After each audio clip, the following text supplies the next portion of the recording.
You want your child to thrive and reach their full potential. K-12 can help them get there.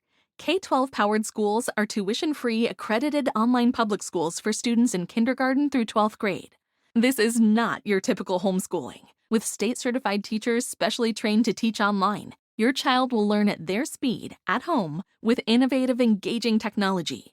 Join the more than 3 million families who've chosen K-12. Go to k12.com/podcast to enroll today. You just realized your business needed to hire someone yesterday. How can you find amazing candidates fast? Easy. Just use Indeed. Stop struggling to get your job post seen on other job sites. With Indeed sponsored jobs, your post jumps to the top of the page for your relevant candidates, so you can reach the people you want faster. According to Indeed data, sponsored jobs posted directly on Indeed have 45% more applications than non-sponsored jobs. Don't wait any longer. Speed up your hiring right now with Indeed. And listeners of this show will get a $75 sponsored job credit to get your jobs more visibility at Indeed.com/PODKATZ12. Just go to Indeed.com/PODKATZ12 right now and support our show by saying you heard about Indeed on this podcast. Terms and conditions apply. Hiring? Indeed is all you need. I'm happy about this as well. Like I said, let's give it up for the both of Arthur and Ashley. Yeah. And let's get into these questions, y'all. So I'm just gonna pop it off. Ashley, you transitioned from HR to HI, and Arthur, you've built generative AI systems. Many professionals in this audience are looking to switch into AI careers, but don't know where to start. What are the most in-demand AI skills that make career transitions easier, and how can one get into it?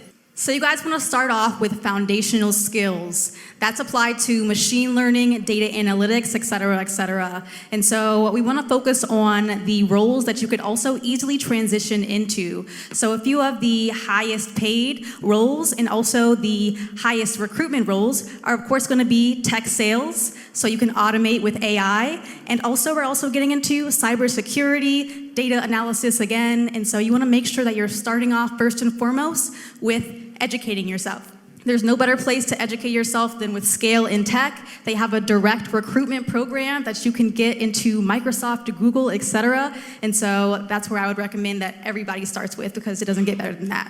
And I also wanted to tap into that because I work in tech sales, and a lot of times people come to me and they're like, do I have to go to school for this? Is there something that I had to have prior knowledge to, before I got into this industry? Can you kind of just touch on that? Do you have to have prior knowledge before you get into cybersecurity or have these tech sale type of roles? Love this question. So every tech company is going to be looking for experience. So you're going to have to build your tech portfolio. And so again, with the Scale in Tech program, they provide you directly with those resources and tools to succeed. However, if you are interested in connecting one-to-one with me as well, I'm also a AI solutions consultant. So what I do best is AI solutions for professionals and businesses. So if you want guidance on a personalized career path plan, then we can help you as well. Thanks, Ashley. Wait, we got I think we were sharing. Can I plug myself too? My stuff? Yeah, but do Sure. your thing. Stop it. But yeah, so. Oh wait, no, you ain't pay us for that. You got to pay us for that.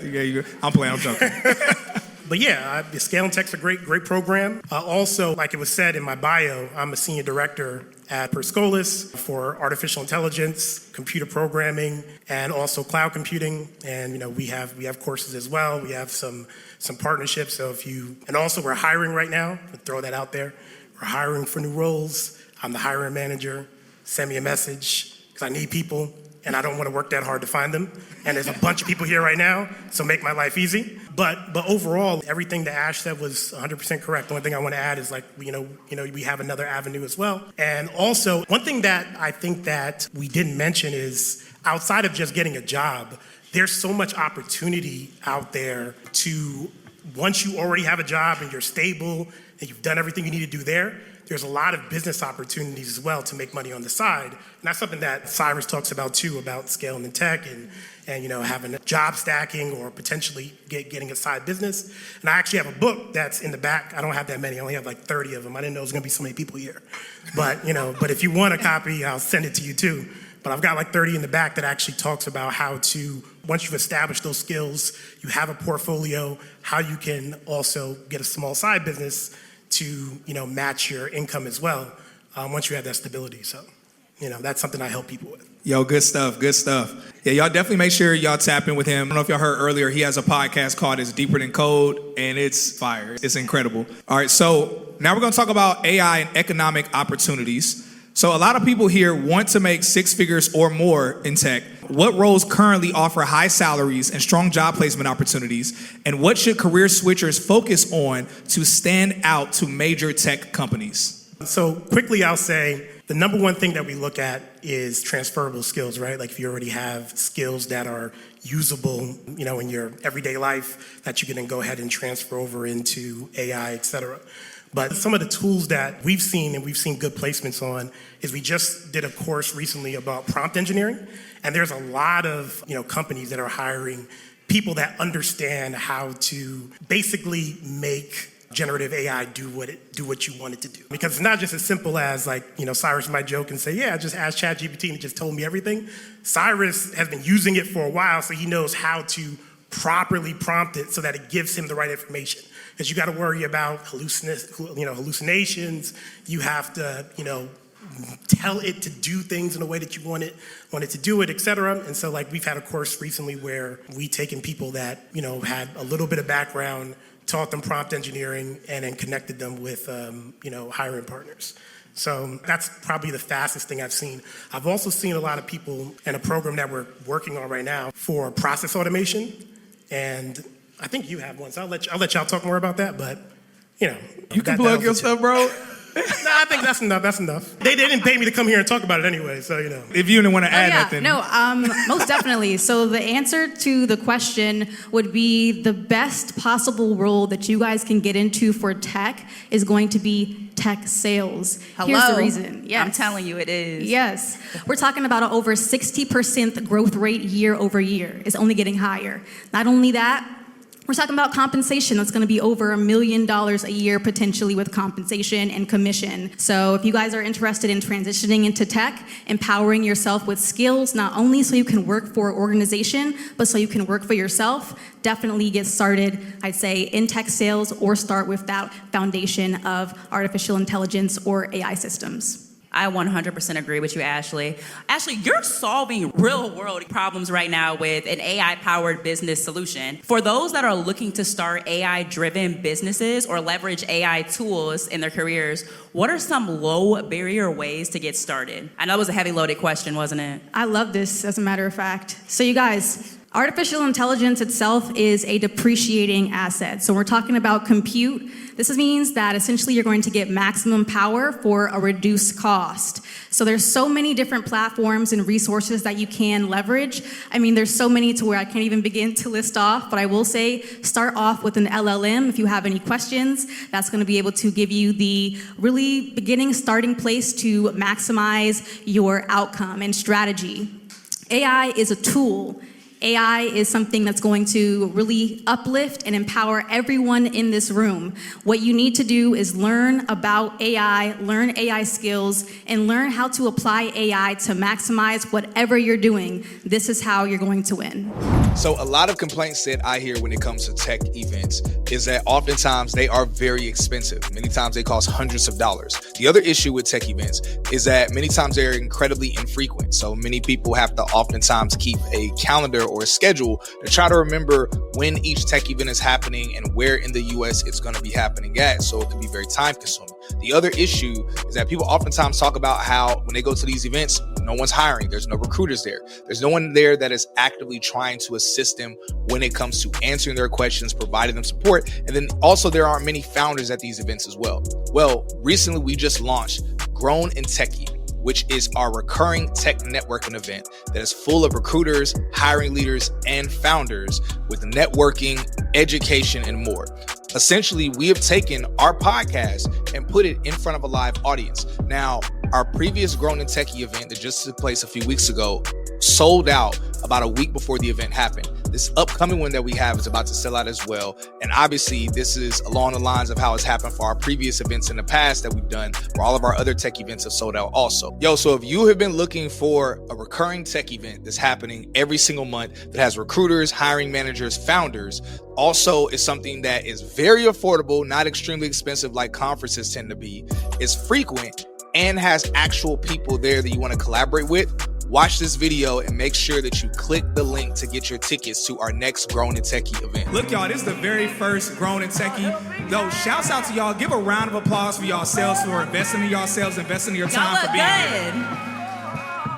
Outside of just getting a job, there's a lot of business opportunities as well to make money on the side. And that's something that Cyrus talks about too, about scaling tech and job stacking or potentially getting a side business. The best possible role that you guys can get into for tech is going to be tech sales. We're talking about an over 60% growth rate year over year. It's only getting higher.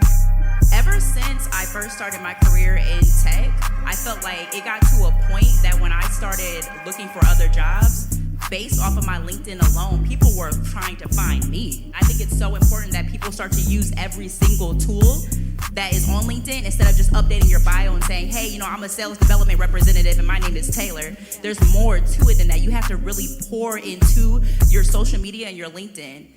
You have to want this. It's on you to do this. Because the other way means that I am supposed to come into the crowd and find you to give you a job making $200,000. Ain't gonna happen. So you have to be willing to do the work. Thanks, Ashley. That was great. I actually have a question. This wasn't even in the list, but I know we're so used to doing Saturday or weekly tech and AI news. I'm realizing, if I could ask, is there anybody in here that watches or tunes in to the weekly tech and AI news that Ash and I do? Okay, cool. I do. All right. So shouts out, major love to those of y'all who do. I love it when I see very few people, because that means it's a learning opportunity for the masses. And that's what I love. I love stuff like that. Ash, can you talk a little bit about, and Arthur, if you want to touch on this as well, that's totally cool. But Ash, because I know right now everybody knows about AI. We know about generative AI. Can you talk to them a little bit about AGI and then also super AI? Like what's about to come that most people don't even know about? All right, you guys. AGI, Artificial General Intelligence, essentially that's an AI system that is as competent and is able to do anything that a human can do.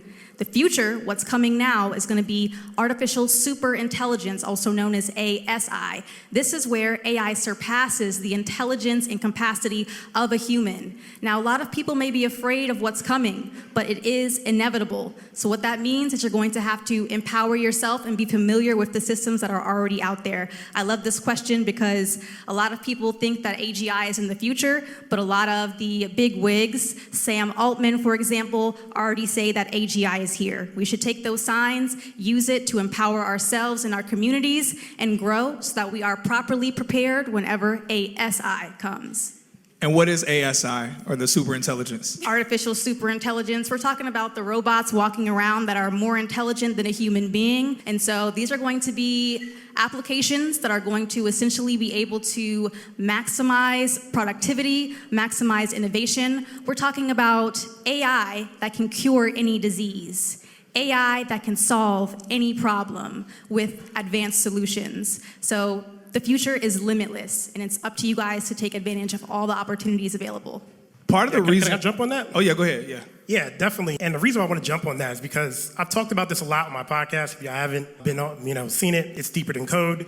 And there's a thesis that I have, the 2032 thesis, where essentially what I believe is going to happen, and I have charts and stuff like that I don't have in front of me now to point to, but that time frame, 2032, there's a lot of technological shifts that are occurring. There's a lot of demographic shifts. If you think about this, by the time we get to 2032, the majority of the workforce is all going to be individuals that their entire life they've had technology at their fingertips. And technology is also growing little by little, week by week, et cetera, and it's growing exponentially. So when you couple that with the Gen Alpha and Gen Z's coming of age, they're going to be in their 30s and a little bit younger. They're going to be the primary workforce. There's a lot of them. If you look at the numbers, there's a whole lot of them. Also, you have the baby boomer generation getting a whole lot older and starting to phase out. The Gen X generation is already small as it is. And so the majority of the people that are making decisions at these companies, the majority of people that are getting into tech, the majority of people that are guiding all these things, they've had technology their entire life, and they think philosophically about technology differently than their predecessors. I know we've all probably seen congressional hearings, and you hear them ask questions that make absolutely no sense. Like, if my phone was doing blah, blah, blah, did that have something to do with Google? And they're asking ridiculous questions. That's no longer going to be the group in power, because just by, unfortunately, attrition, they will phase out, especially over the next 8 years. You have some of them that are in their 70s and 80s, and you have this new group of people coming. And I think it's important for us to think about not only that, but think about how technology is shifting. So you have these brand new people that are coming new into the workplace, that are coming new into these positions of power, also being given these godlike tools that we couldn't even have thought about 10, 15 years ago. And that's gonna be the world that we live in around 2032. And we also have a election that year. You have the most significant Bitcoin happening. I won't get into that because we're not talking about that right now. But we have all these things happening at the same time that year. And you don't want to come up to that time frame. Like, you're in the right place right now, being here in this room and connecting with Cyrus. He's a very good leader, and positioning yourself at that time, because if you lock in for the next 7 years, your life, you'll be positioned to do well at that time. And if you want more info about that, you can watch my podcast or you can read my book or something. But yeah, I just wanted to point that out. One of the reasons why we started Grown and Techie, Johnny and Michael and I were talking about this. They're the founders of Buckhead Networking Group.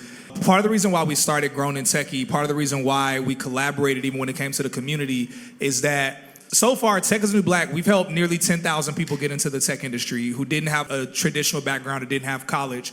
Nevertheless, we realized there's an opportunity for us to truly scale further. And it was cute a few years ago to help people get in tech. At this point, I'm not gonna say it's a necessity for everyone to get in tech, but it is a necessity for everyone who wants to survive and thrive in the next 2 years to heavily, heavily understand what's happening. The majority of people in this room are black people. I'm a person where I say this all the time. I love all people. I want to see everybody win. I just happen to be black, so I have a proclivity towards my people.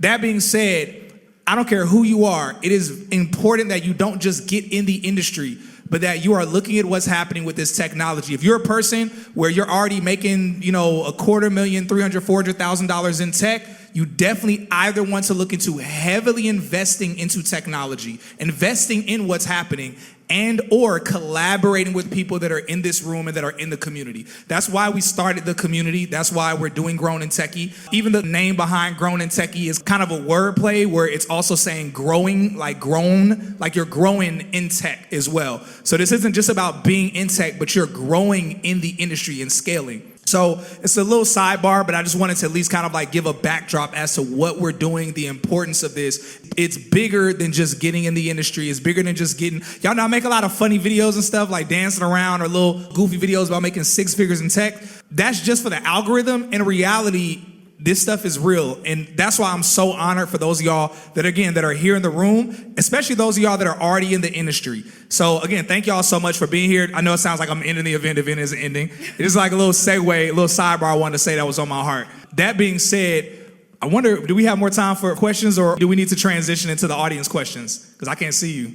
Oh, you? She's like, yes. She was probably waving at the whole time.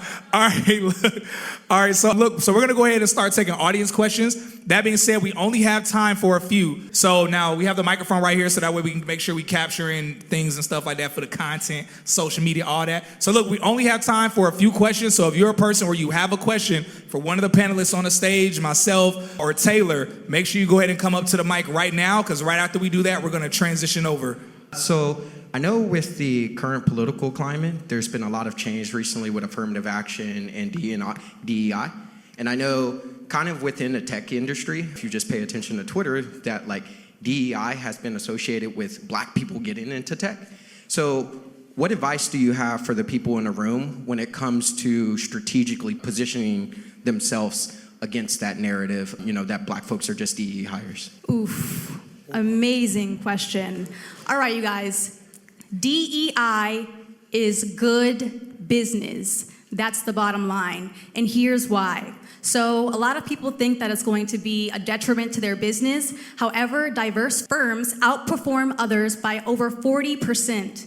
That means that diversity, equity, and inclusion is a winning solution. And so if you're against DEI, then you're on the losing side. So I would say everybody in here, continue. What's the difference between DIY and doing it yourself?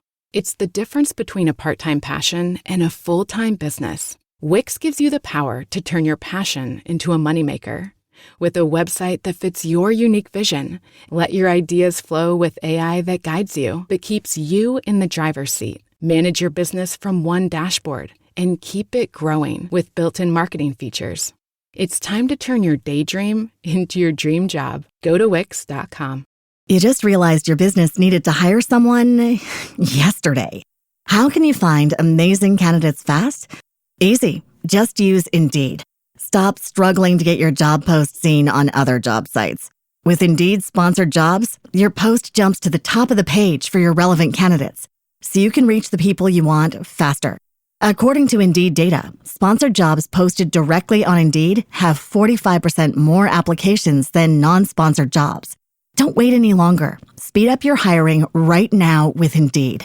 And listeners of this show will get a $75 sponsored job credit to get your jobs more visibility at Indeed.com/PODKATZ12. Just go to Indeed.com/PODKATZ12 right now and support our show by saying you heard about Indeed on this podcast. Terms and conditions apply. Hiring? Indeed is all you need. You just realized your business needed to hire someone yesterday. How can you find amazing candidates fast? Easy. Just use Indeed. Stop struggling to get your job post seen on other job sites.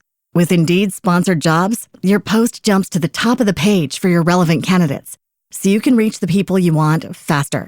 According to Indeed data, sponsored jobs posted directly on Indeed have 45% more applications than non-sponsored jobs. Don't wait any longer. Speed up your hiring right now with Indeed. And listeners of this show will get a $75 sponsored job credit to get your jobs more visibility at Indeed.com/PODKATZ13. Just go to Indeed.com/PODKATZ13 right now and support our show by saying you heard about Indeed on this podcast. Terms and conditions apply. Hiring? Indeed is all you need.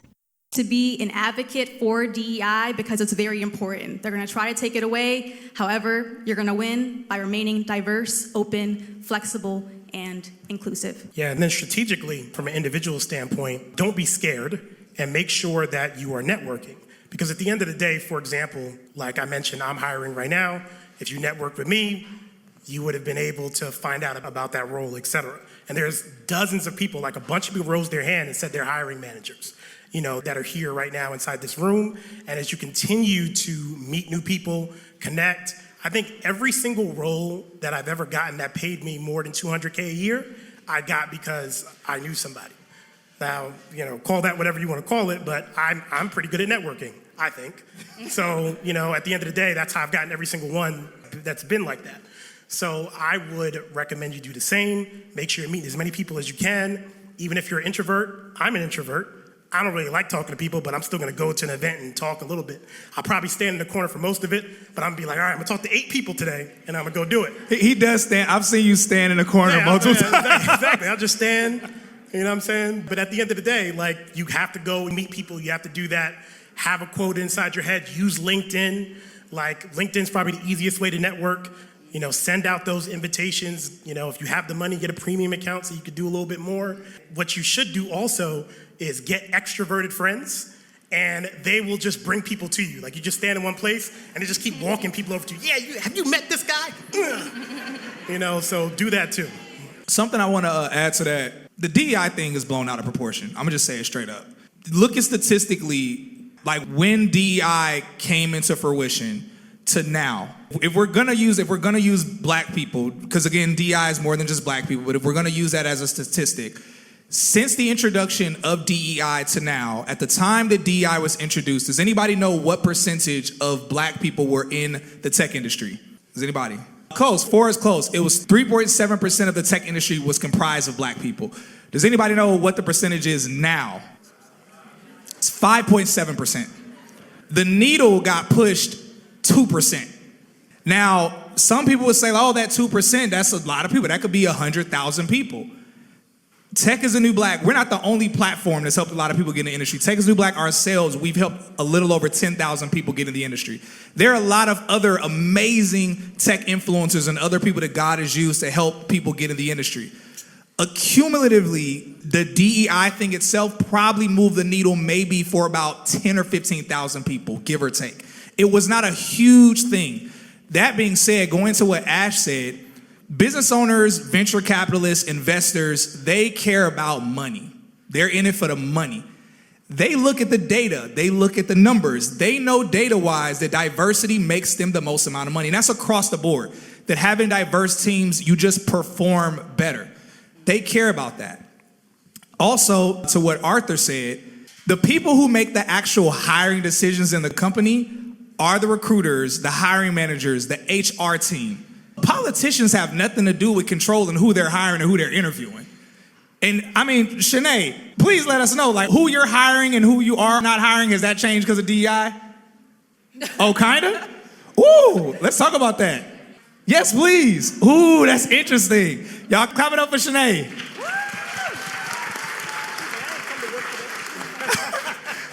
Hey, y'all. So the reason why I say kind of is because when DEI was put into place, it held people accountable to look at everyone and not just one specific type of person. Yeah.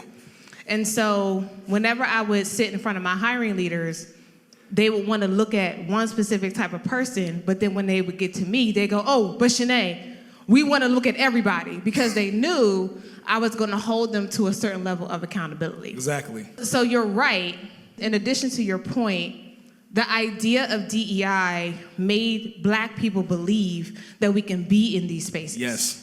So it was a support factor. Yeah. And so when you take it away, it's almost like taking away a certain level of support that we didn't believe we belonged in those spaces.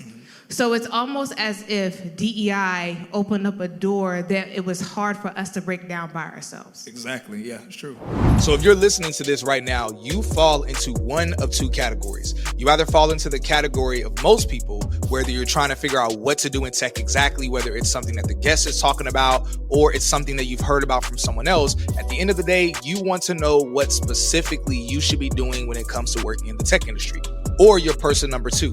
You're a person who you already know what you want to do in tech. Maybe you've already done a boot camp, or you've already went to college to get in the tech industry. And so you don't need a boot camp. You don't need education. You just need job placement assistance. So I have two things for each of you, no matter which category you fall in. So for the person number one, we actually have a tech career quiz that has a variety of different roles attached to it, where all of the roles, based on the answers you provide, is going to give you an answer of something that is in very high demand in the tech industry, pays on average 6 figures, and also is something that is going to be here for a long time to stay. It's not something that's going to be disrupted by artificial intelligence. If anything, it's something that's growing more because of AI. So person number one, we have our tech career quiz. Now for the second person, where you've already done a boot camp, or you've already went to college, or you already have some type of education or experience where you don't think you need more, you just need job placement assistance. Well, we actually have that. We have our tech career accelerator with job placement assistance, with recruiters and hiring leaders that currently work in the industry today. Now, with our job placement assistance, it does come with a very brief self-paced training that most people finish within a couple of days or a week maximum. But then immediately after that, you get to schedule and choose which tech company that you want job placement assistance for. You get set up on a meeting with the recruiter as well as with a hiring leader to get that job placement assistance with recurring training and support throughout the entire process. So again, either whichever category you fall in, click the link down below and you'll be able to see the two options that are there for you. So that way we can help you scale in tech. I love it. Y'all clap it up for her. Now, what I love about it, and I did notice that, because even when I was talking about getting in the tech industry, one of the number one things I would constantly see is people saying, like, are they hiring Black people? Are Black people getting in tech? And I was like, I'm here. Yes, they are. That being said, I didn't notice until the DEI, like, basically getting snatched away, I noticed, like, how much that was something that propped up our community. And that's one of the reasons why I'm super excited. Shouts out to Horace Mackey. We're going to be talking a little bit more later on. But something that we recently just launched is within our personal network accelerator, where we have a lineup of different recruiters and hiring managers across some of the top tech companies that are hiring from within our network and the people that we are recommending.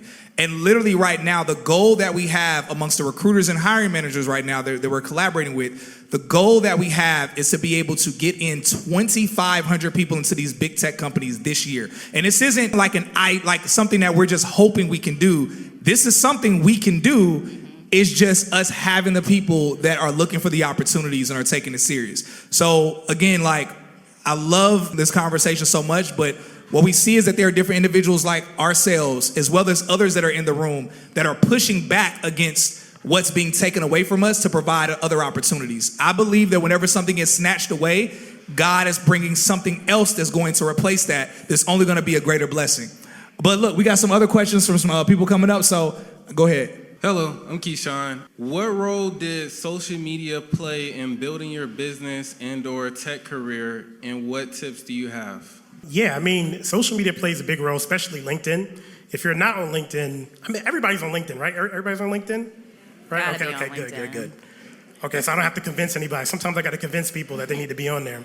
But it definitely plays a role. Like, I'll say, one, just now, I just posted a role a couple days ago. And the first thing I did when I was reviewing some people is I went and, looked them up and was like, let me look at their social media.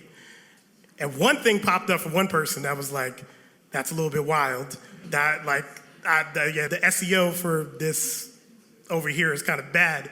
But definitely you have to make sure everything that's facing the public, that's not private, is positioning yourself as a professional.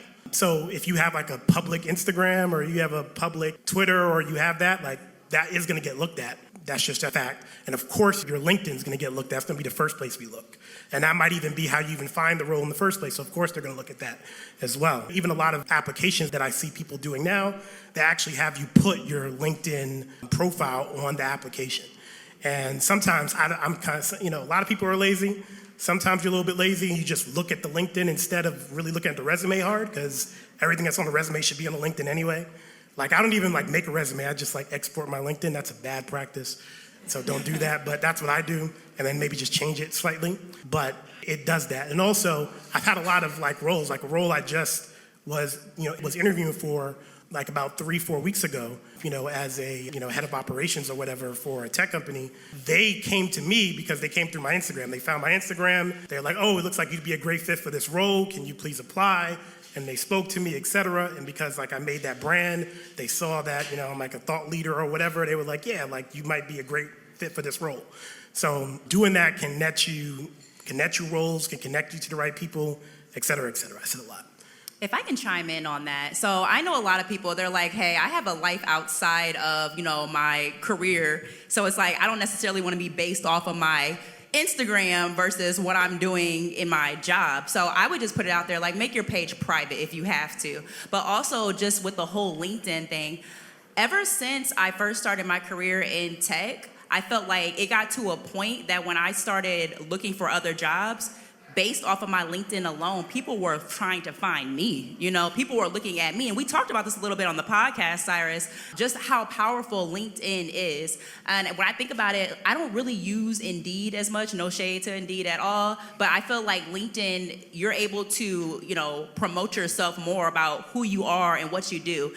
With my company right now, we even do just social media updates on LinkedIn. Hey, y'all, this is what we're doing today. They have video chats now where you can upload videos on LinkedIn. I think it's so important that people start to use every single tool that is on LinkedIn instead of just updating your bio and saying, hey, I'm a sales development representative and my name is Taylor. There's more to it than that. You have to really pour into your social media and your LinkedIn. So I just wanted to chime in on that part because I know, sometimes on my Instagram, I'll be out kicking it and all that. And I don't want nobody sitting here judging me. Her Instagram and LinkedIn are night and day. Two different people. But still, my work ethic is crazy too. So I just want to put that out there for everybody else that is kind of thinking about hey, how do I differentiate my social media from my LinkedIn?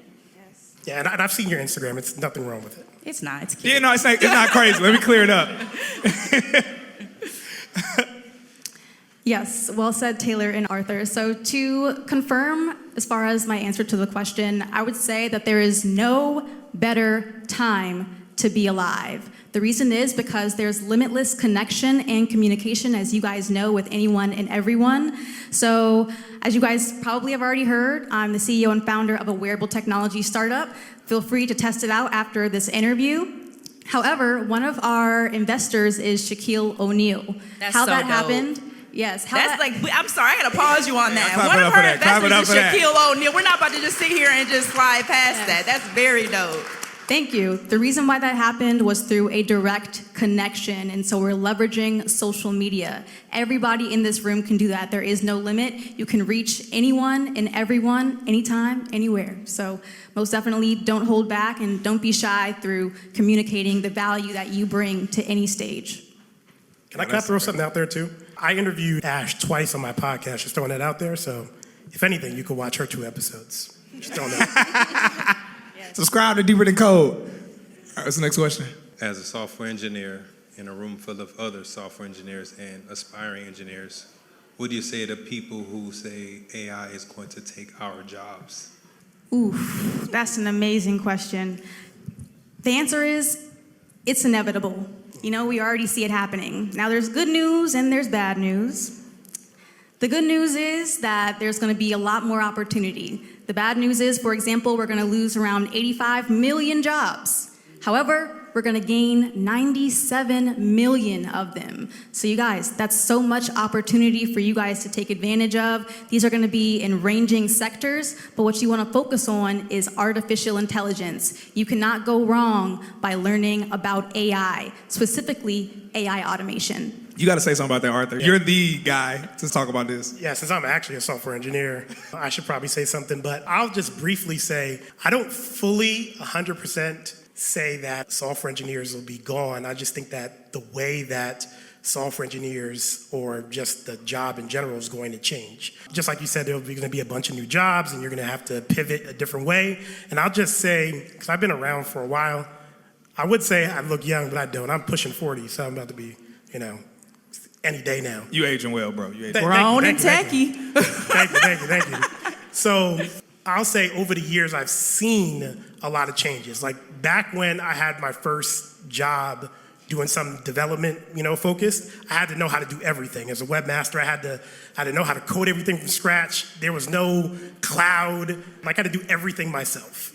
And then as new technology kept coming, every single time new technology came, it said, oh, we'd just get rid of everything. It doesn't get rid of it, just changed what we had to do. Because there's these new technologies, like our role changed on the barrier of entry to be a developer. Also the functions that you'll do. And I believe what's going to happen, and to directly answer your question, I think what's going to happen is, one, you're not going to need as many entry-level software engineer or mid-level engineers at all. So you're not going to need those roles because those people need oversight in order to do their job. Instead, what you're going to need to do is you're going to need to know how to use AI to get things done, and you're going to have a higher level of understanding to be able to correct things. Like at a software team I just was working with on a project, we were using this generative AI thing called Cursor that just writes all the code, whatever, but the junior people didn't know if the code was right or wrong. So they're just turning it in and doing all type of stuff, breaking everything, and it just being a hot mess. And the senior people have to come in and then say, that doesn't make sense. Oh, you got that from AI, huh?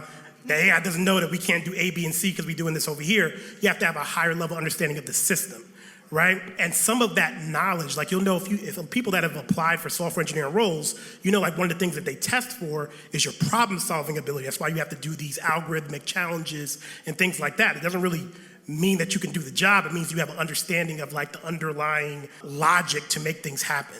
So I think people that let's say, for example, cloud engineers, like people that are focused on that, you did a really good job and now you're gonna get even more work, right? If you focused in that direction. I think that people that have focused on being a software architect or people that have honed their algorithmic skills, people that have a design eye, et cetera, that can do those type of things, you're gonna need to know less computer programming ability and more prompt engineering ability, but be able to direct the tools to solve the problem, which is all the business wants. They don't care who wrote whatever, they just want to know, I need A, B, and C to happen for the user. So make that happen. And then use AI, adjust it, and deliver a great product. So I think that that's going to be the change. Yo, great answer. So again, for those of y'all, just want to make sure that if you are a software engineer, you're designed to be a software engineer, make sure you are adding those other pieces on top of it, whether it's something like cloud engineering or, like he mentioned earlier, prompting, and a list of others. And then for everybody, no matter what it is you're doing in the industry, of course, make sure that you are leveraging learning AI as it relates specifically to that role in the industry. That being said, that is all the time that we actually have for questions. So we'll have some more time a little bit later on to get some questions in. So thank y'all so much for the questions. Also to the virtual audience, for the virtual audience members, we're going to be able to tap in with y'all a little bit later on for some of the questions we're going to have for the next segment.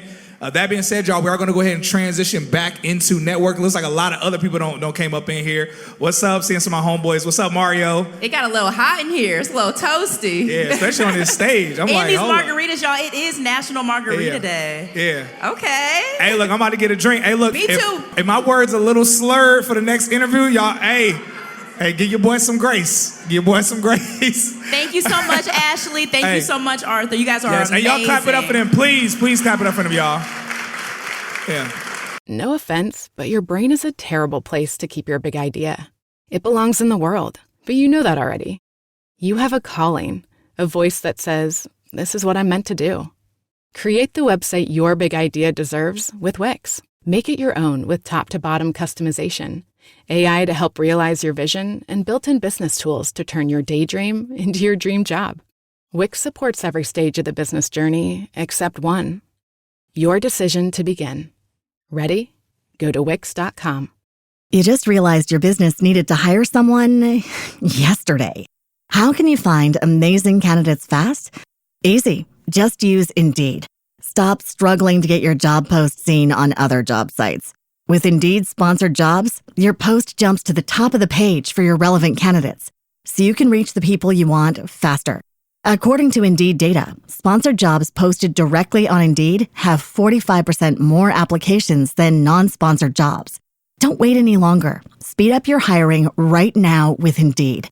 And listeners of this show will get a $75 sponsored job credit to get your jobs more visibility at Indeed.com/PODKATZ12. Just go to Indeed.com/PODKATZ12 right now and support our show by saying you heard about Indeed on this podcast. Terms and conditions apply. Hiring? Indeed is all you need.